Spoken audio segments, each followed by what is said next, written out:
إن الحمد لله نحمده ونستعينه ونستغفره ونعوذ بالله من شرور أنفسنا ومن سيئات أعمالنا من يهده الله فلا مضل له ومن يضلل فلا هادي له وأشهد أن لا إله إلا الله وحده لا شريك له وأشهد أن محمدا عبده ورسوله يا أيها الذين آمنوا اتقوا الله حق تقاته ولا تموتن إلا وأنتم مسلمون يا أيها الناس اتقوا ربكم الذي خلقكم من نفس واحدة وخلق منها زوجها وبث منهما رجالا كثيرا ونساء واتقوا الله الذي تساءلون به والأرحام إن الله كان عليكم رقيبا يا أيها الذين آمنوا اتقوا الله وقولوا قولا سديدا يصلح لكم أعمالكم ويغفر لكم ذنوبكم ومن يطع الله ورسوله فقد فاز فوزا عظيما أما بعد قال الله تبارك وتعالى إن الذين جاءوا بالإفك عصبة منكم لا تحسبوه شرا لكم بل هو خير لكم لكل امرئ منهم ما اكتسب من الإثم والذي تولى كبره منهم له عذاب عظيم صدق الله العظيم. Louange à Allah, le Seigneur de l'univers.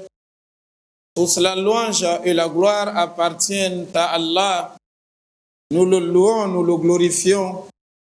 Nous demandons son aide, nous implorons son pardon. Nous cherchons le refuge auprès de lui contre le mal de nos âmes et contre les méfaits de nos actions. Quiconque a la guide, nul ne peut l'égarer. Et celui qui s'égare, si Allah l'égare, personne d'autre ne peut le guider. J'atteste qu'il y a des divinités dignes d'adoration à part Allah, l'unique sans égal ni associé, et que notre illustre messager, le bien-aimé prophète d'Allah Muhammad sallallahu alayhi wa sallam, est bel et bien l'envoyé d'Allah et son serviteur. Que la paix, le salut, les prières et les bénédictions d'Allah soient sur lui, sur sa noble et pieuse famille, sur ses fidèles et distingués compagnons, ainsi que sur quiconque les suivra sur cette voie salutaire jusqu'au jour de la rétribution. Cela étant, chers frères en islam, j'invite votre honorable personnalité ainsi que ma modeste personne à la crainte d'Allah. Allah le Très-Haut, il lance cet appel dans le Saint-Coran. Ô vous qui avez cru, craignez Allah de la meilleure des craintes et ne mourrez qu'en état de la pleine soumission. Et Allah il nous dit dans un autre passage, ô homme, craignez votre Seigneur qui vous a créé d'un seul être, et de celui-ci a créé son épouse. De ces deux, il a fait répandre sur terre beaucoup d'hommes et de femmes. Craignez Allah au nom duquel vous vous implorez les uns et les autres et craignez de rompre le lien de parenté, le lien familial, le lien du sang.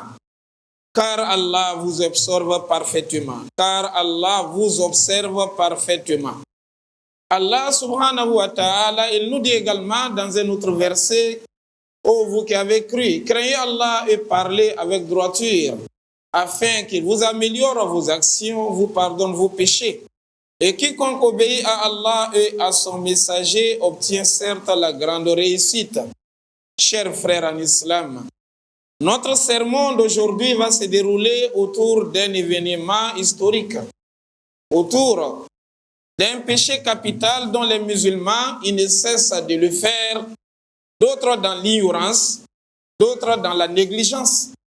D'autres ne savent pas la gravité de ces péchés, alors que le péché a été mentionné par le messager d'Allah entre les péchés capitaux qui amènent le musulman en face d'un danger s'il ne se répand pas. Il s'agit ici de lancer des fausses accusations à l'endroit ou contre les femmes chastes, croyantes, innocentes. Qu'est-ce que veut dire cela?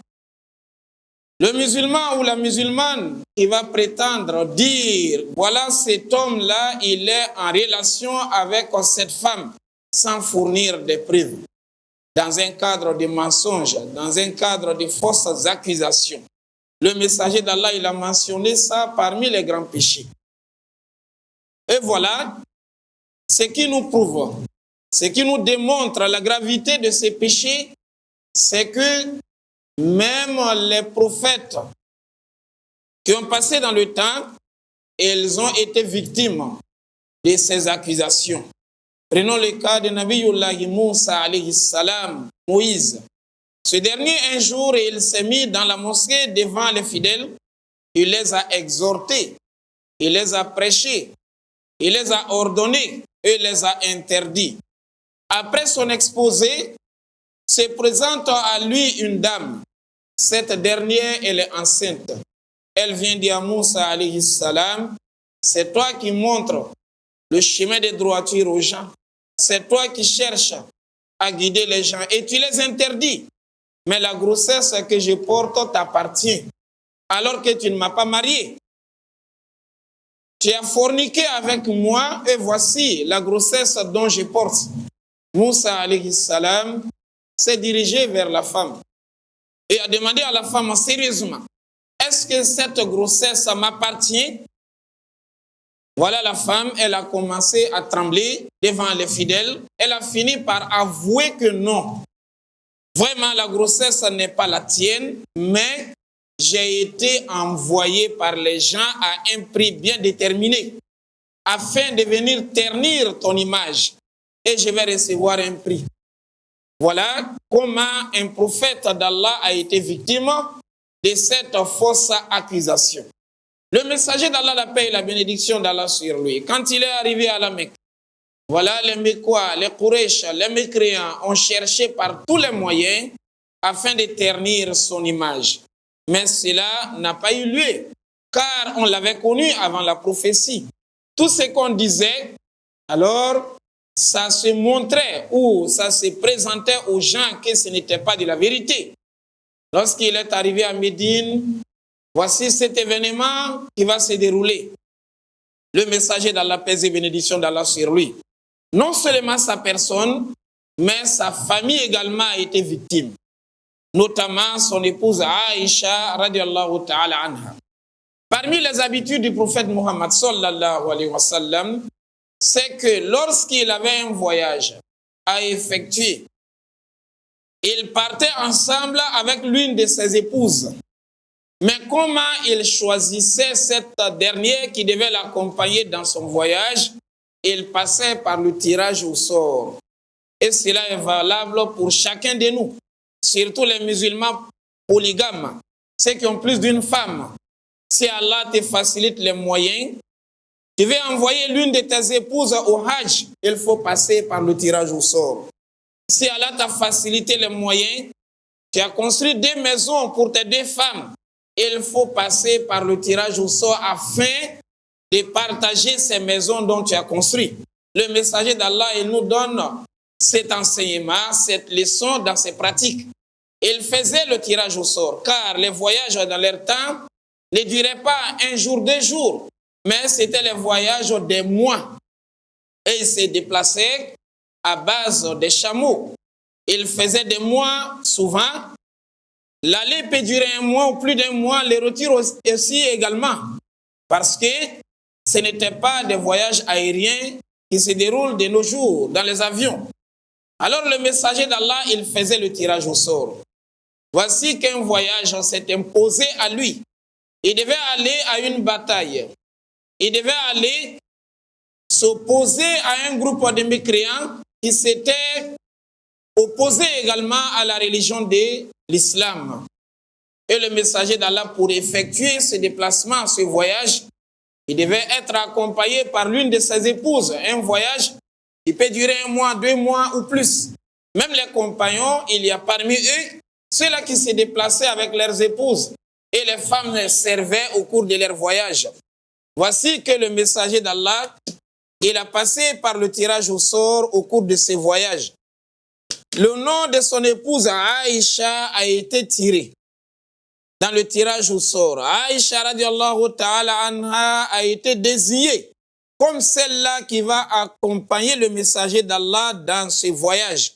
Il partait pour combattre lors d'une bataille qui est appelée dans l'histoire par Ghazwatu Banil Mustaliq. Ghazwatu Banil Mustaliq. Alors le messager d'Allah va effectuer ce voyage. Aïcha doit l'accompagner. Dans leur façon de voyager avec les femmes montaient sur les chameaux, mais pas de la même manière avec les hommes. On avait des palanquins qu'on fabriquait pour déposer au dos des chameaux, c'est-à-dire un siège qui est posé au dos du chameau. La femme va rentrer dans ce siège-là. En ce moment, elle est couverte par tous les côtés. En ce moment, la femme, elle est protégée. Et elle pourra également enlever son voile afin d'être à l'aise dans ce palanquin. Alors Aïcha radiallahu ta'ala anha, elle est rentrée dans ce palanquin pour effectuer ce voyage avec le groupe des musulmans. Et ils ont fait le voyage. Ils ont fait la route, ils sont allés jusqu'à la destination. Et ils ont terminé leur mission. Il était question de revenir. À leur retour, il y avait un compagnon du prophète Muhammad sallallahu alayhi wa sallam qui était appelé par Safwan ibn al-Mu'attal. Safwan ibn al-Mu'attal. Ce brave compagnon, celui-là, il avait un défaut. Quel était son défaut? C'est quelqu'un qui dormait profondément dans sa nature.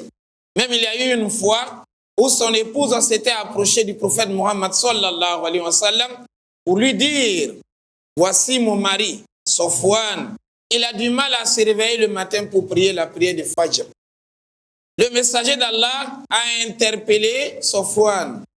Lorsque Safwan s'est présenté au messager, il a dit: oh messager d'Allah, dans notre famille, nous avons ce défaut-là. Nous, on dort profondément. Quand on dort, il est difficile de nous réveiller. Sinon, ce n'est pas par exprès. Donc lui, il était connu, il avait ce défaut.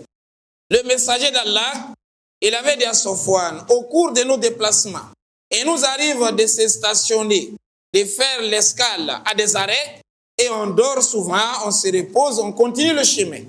Étant donné que toi, tu dors profondément, tu dors lourdement, tu n'arrives pas à te réveiller au même temps que les autres, je vais te confier une mission.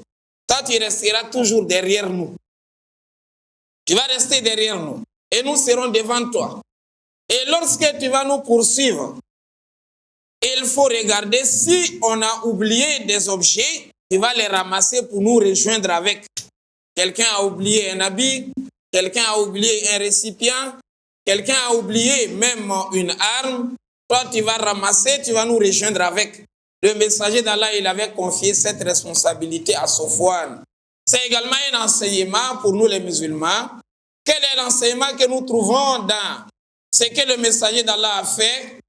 Il faut mettre celui qu'il faut à la place qu'il faut.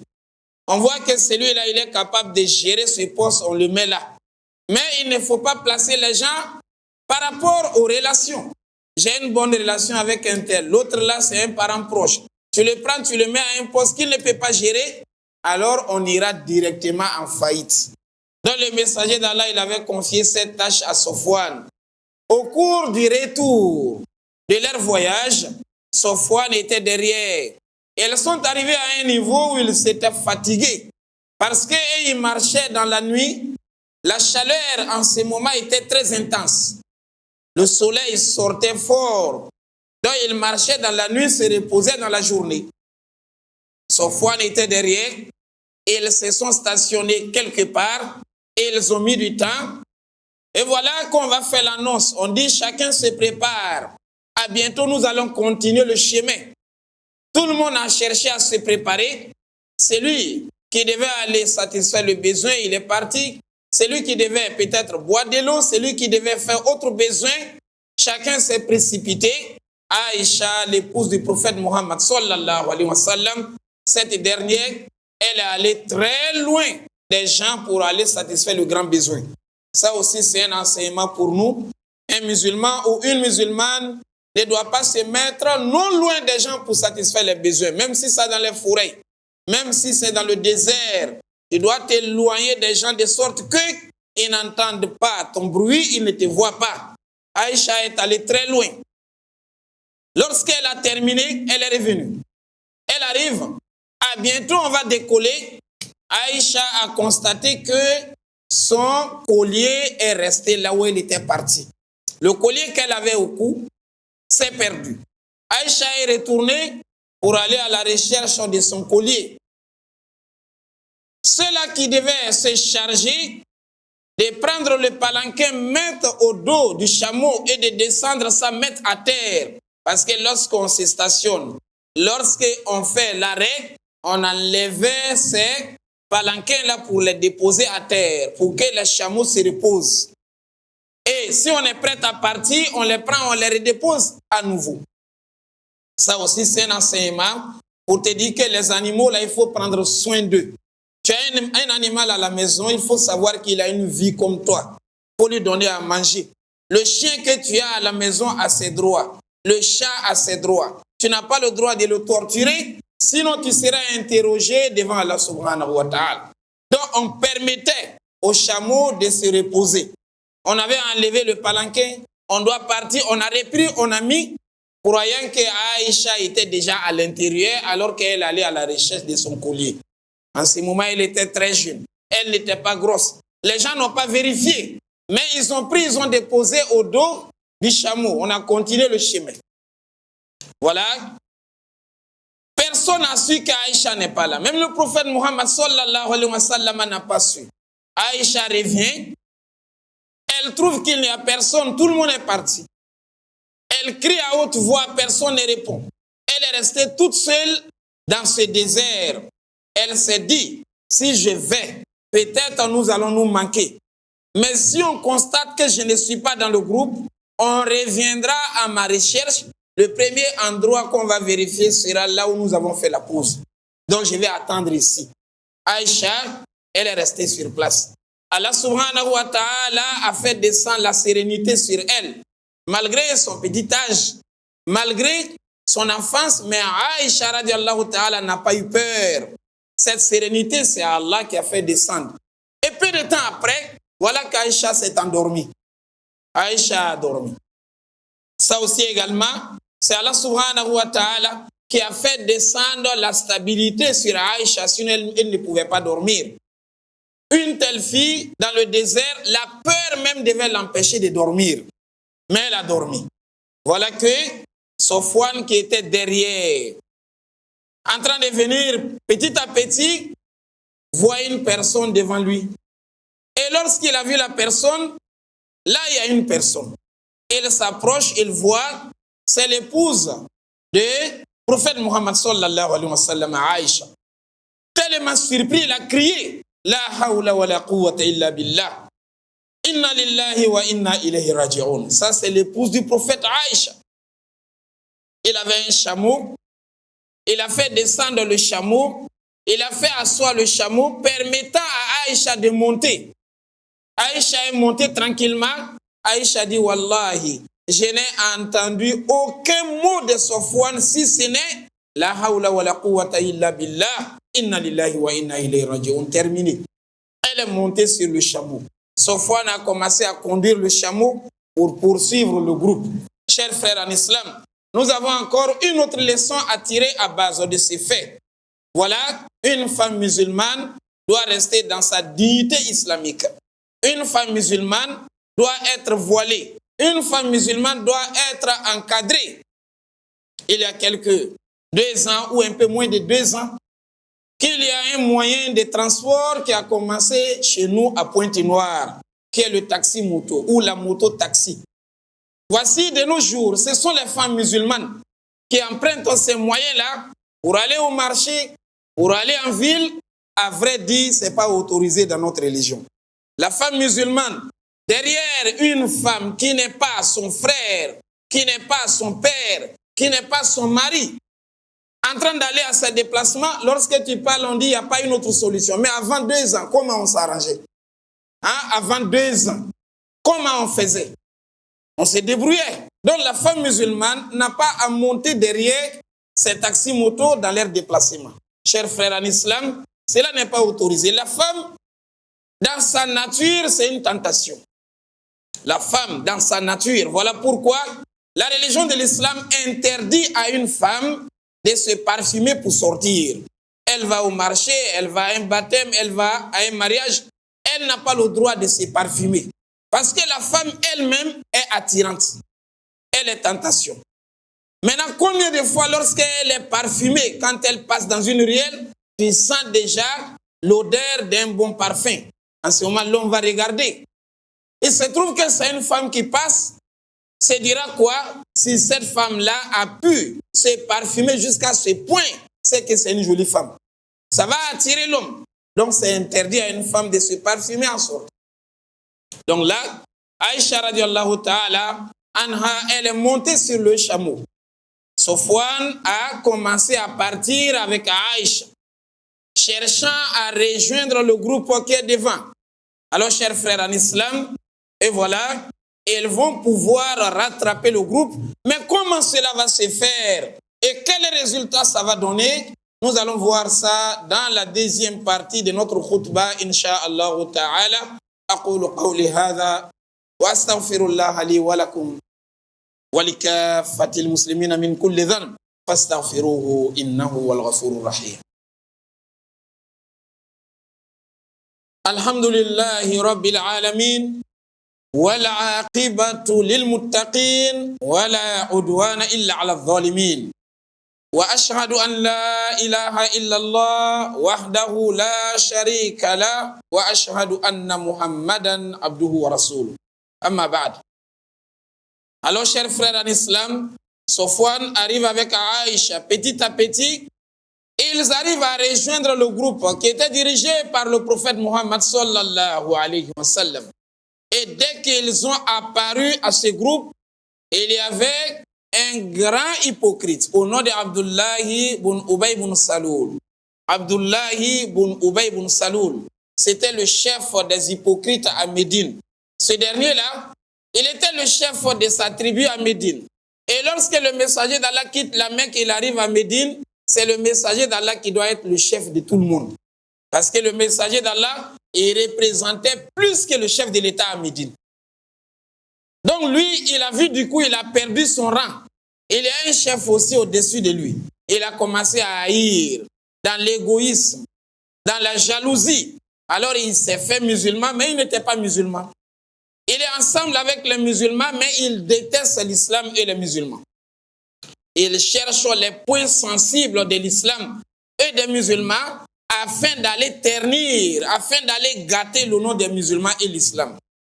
Dès qu'il a vu Aïcha avec Sofwan en train de venir, il dit, ça c'est Aïcha, ça c'est Sofwan. Wallahi, ma salimat minhu wa ma salima minha. Je jure par Allah, voilà Aïcha avec Sofwan. Les deux là ont tout fait en coup de route. La femme là, c'est pas sauvé de l'homme. L'homme, c'est pas sauvé de la femme. Les deux ont déjà forniqué. Ils ont fait le zina. Il a commencé déjà à dire ça en cours de route. On arrive à Médine. La nouvelle a commencé à être propagée à Médine. De bouche à oreille, les gens sont informés, mais Aïcha l'a concernée, elle-même ne sait pas qu'il y a quelque chose qui se passe. La nouvelle est arrivée jusqu'au niveau du prophète Muhammad sallallahu alayhi wa sallam. Il a appris que les gens sont en train de dire sa femme a fait la fornication. Le messager d'Allah est resté dans son calme, dans son silence, dans la sagesse.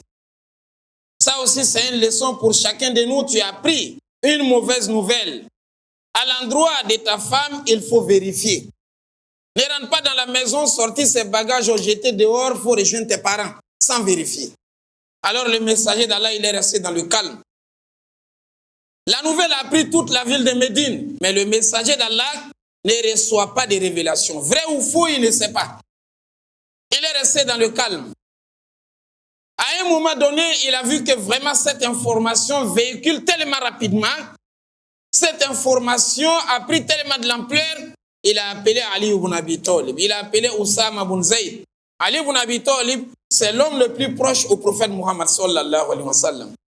C'est le fils de son oncle direct. Donc c'est son cousin. C'est le mari de sa fille Fatima. Donc également c'est son beau-fils. Il a appelé Ali. Oussama, c'est le messager d'Allah qui a élevé le père de Oussama, qui est Zayd. Il est l'enfant adoptif du prophète Zayd. Son enfant, c'est Oussama. Il a appelé ces deux. Il dit, voilà, vous êtes des jeunes. J'ai appris, et la nouvelle, vous l'avez déjà apprise, que Aïcha a forniqué avec Sofwan. Qu'est-ce que vous envisagez? Quel est votre avis? Voilà, Oussama a pris la parole. Mais Oussama a regardé l'intérêt de Aïcha. Lui, il s'est dit, si cela s'est confirmé, Aïcha sera divorcée. Et si Aïcha est divorcée, aucun homme sur terre qui vaut le prophète Mohammed qui va la marier. Donc il a regardé l'intérêt de Aïcha. Il dit, Aïcha, moi je ne connais que du bien de Aïcha. Elle ne peut pas faire ça. Lui, il a confirmé, Aïcha ne peut pas le faire. Le messager d'Allah, il a demandé à Ali ibn Abi Talib. Ali, lui, il dit, je ne connais pas un mal de Aïcha. Mais lui, il a regardé l'intérêt du prophète Mohammed sallallahu alayhi wa sallam. En tant que messager, si on dit que ta femme a forniqué, ton nom en ce moment est terni. Et si le nom du prophète est terni, son image est ternie, c'est tout l'islam qui est terni en ce moment. Ali a dit, tu n'es pas obligé de la garder, hein, tu peux la laisser prendre une autre femme. Il y a beaucoup de femmes en dehors d'elle. Donc en ce moment-là, si vraiment elle l'a fait, on saura après. Et elle va aussi mériter le divorce. Si elle ne l'a pas fait, en ce moment-là, on pourra la récupérer après. Le messager d'Allah, il a laissé partir ces deux. Mais Aïcha ne sait pas réellement ce qui se passe. Elle a quand même senti un changement dans les attitudes du prophète Mohammed sallallahu alayhi wa sallam. Parce que le messager d'Allah, il s'arrêtait devant les portes de toutes ces femmes pour les saluer. Maintenant, il arrive un moment quand le messager d'Allah arrive devant sa porte, il dit assalamu alaikum, il dit comment vous allez là-bas. Et il passe. Il ne dit pas un autre mot. Aïcha a senti qu'il y a quelque chose qui ne va pas.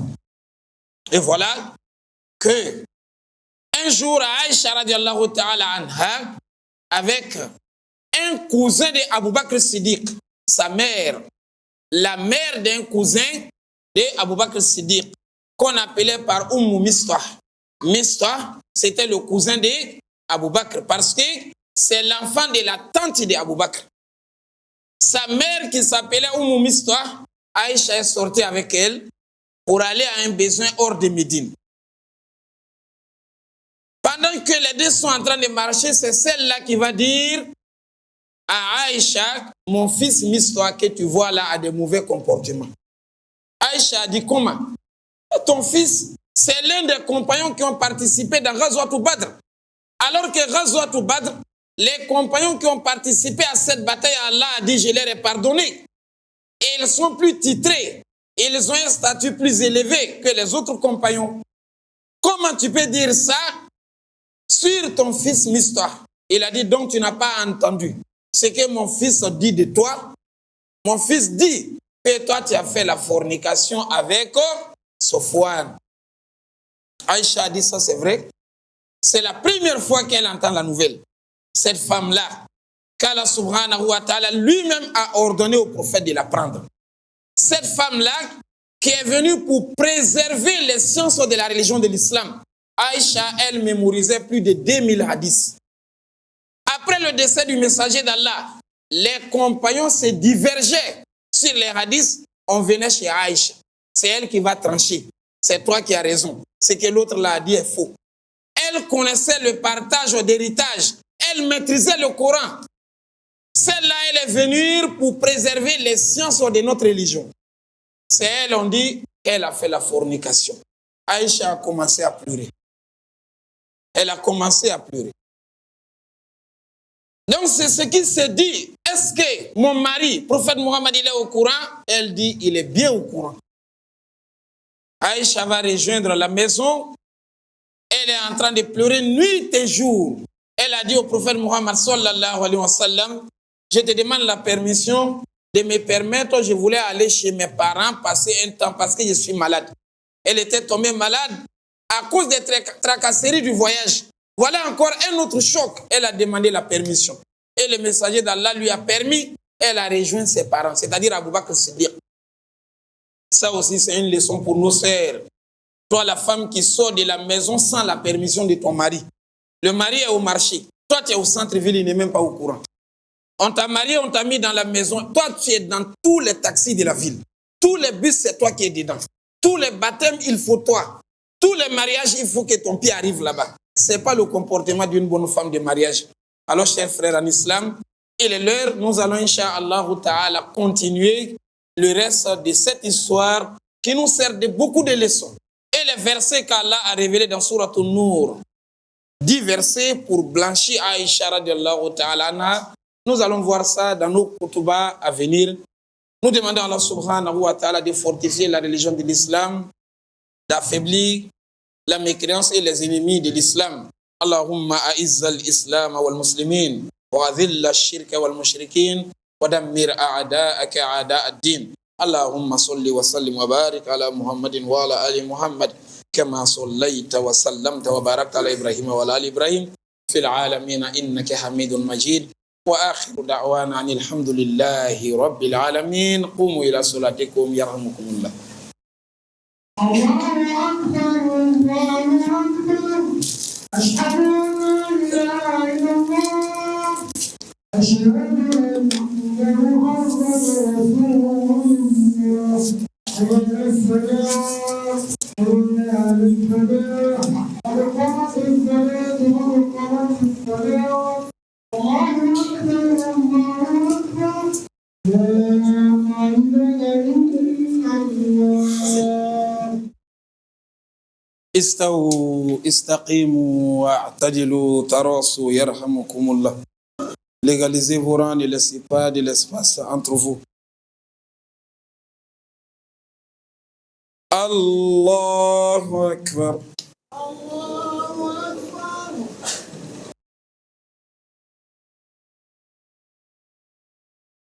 الحمد لله رب العالمين الرحمن الرحيم مالك يوم الدين إياك نعبد وإياك نستعين اهدنا الصراط المستقيم صراط الذين أنعمت عليهم غير المغضوب عليهم ولا الضالين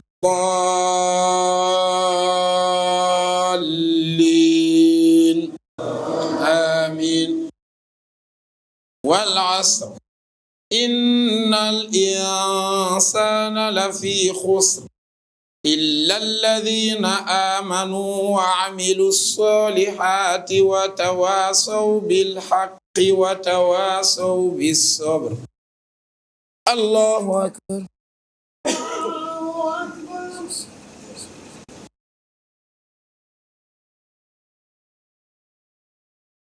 سمع الله لمن حمده.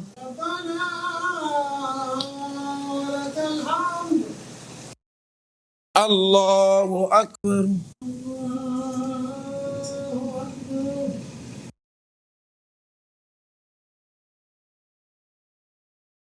الله أكبر.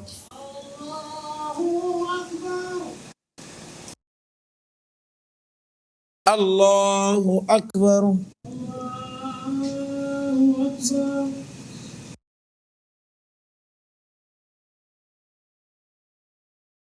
الله أكبر. الحمد لله رب العالمين الرحمن الرحيم مالك يوم الدين إياك نعبد وإياك نستعين اهدنا الصراط المستقيم صراط الذين أنعمت عليهم غير المغضوب عليهم ولا الضالين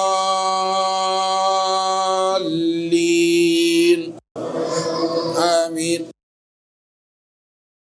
إذا جاء نصر الله والفتح ورأيت الناس يدخلون في دين الله أفواجا فسبح بحمد ربك واستغفره إنه كان توابا. الله أكبر.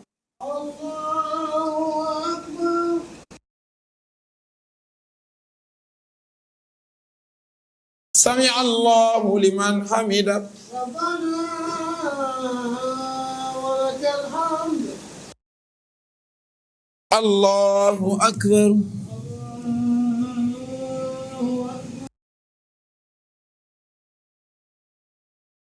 الله أكبر.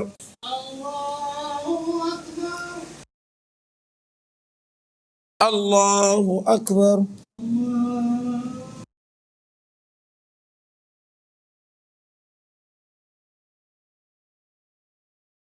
الله أكبر.